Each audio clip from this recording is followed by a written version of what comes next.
Kled, the cantankerous cavalier.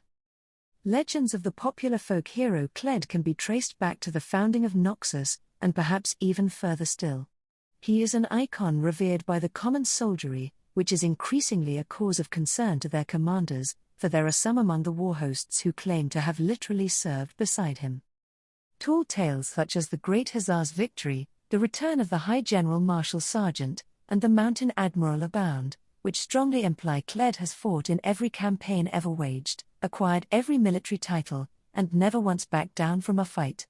Though the details are often outlandish and contradictory, the essence of the tale remains. Charging into battle on his untrusty steed, Skull, Kled fights to protect what's his, and takes whatever else he can get. In truth, the cantankerous cavalier hails from another land entirely, Bandle City.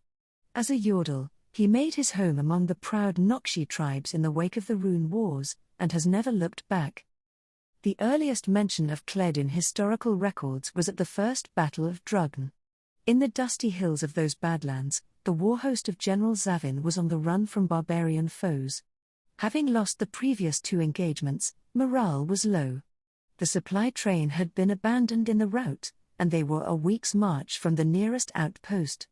Zavin, in his spotless armor, seemed more concerned with how this would appear back home than the welfare of his soldiers, and ordered a defensive circle formation to buy himself time to think. Then, as the morning sun rose, the lone figure of Kled appeared on the hilltop, mounted upon a desert Dracolops. This warrior's weapon was rusted, his armor worn, his clothes tattered, but contempt and anger burned in his one good eye. He bellowed an ultimatum to the barbarian horde, demanding that they leave his lands or be destroyed. However, he did not wait for any response, spurring his steed and screaming the charge. Desperate, starving, and furious with their general, the Noxian war hosts' anger ignited at the sight of this act of bravado. They rushed after Kled as he tore into the enemy. What followed was one of the bloodiest melees ever fought on the northern steppes. The initial momentum of the counterattack was crushed beneath a hail of barbarian arrows from higher ground, but Kled fought on even after he was thrown from his saddle and his Dracolops fled. He always seemed to be at the heart of the battle, chopping down foes, kicking out teeth, and biting faces. The bodies piled up around him, and his clothes were soaked with blood.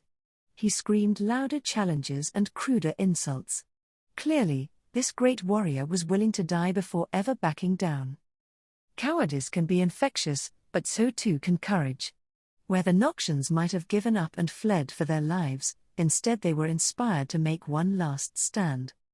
Even Kled's Dracolops returned, and crashed into the barbarian's rearguard, snarling and clawing as it dived in to free its master.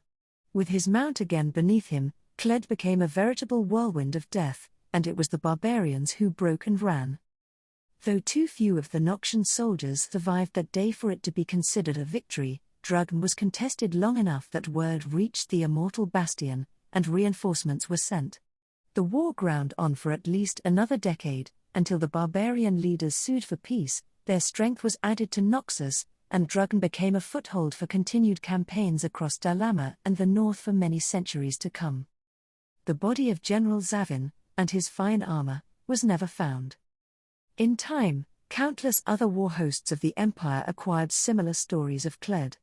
It has long been said that he rides wherever Noxians march, claiming the spoils of war for himself. Indeed, in their wake, good-humored signs can often be found proclaiming each new territory property of Kled.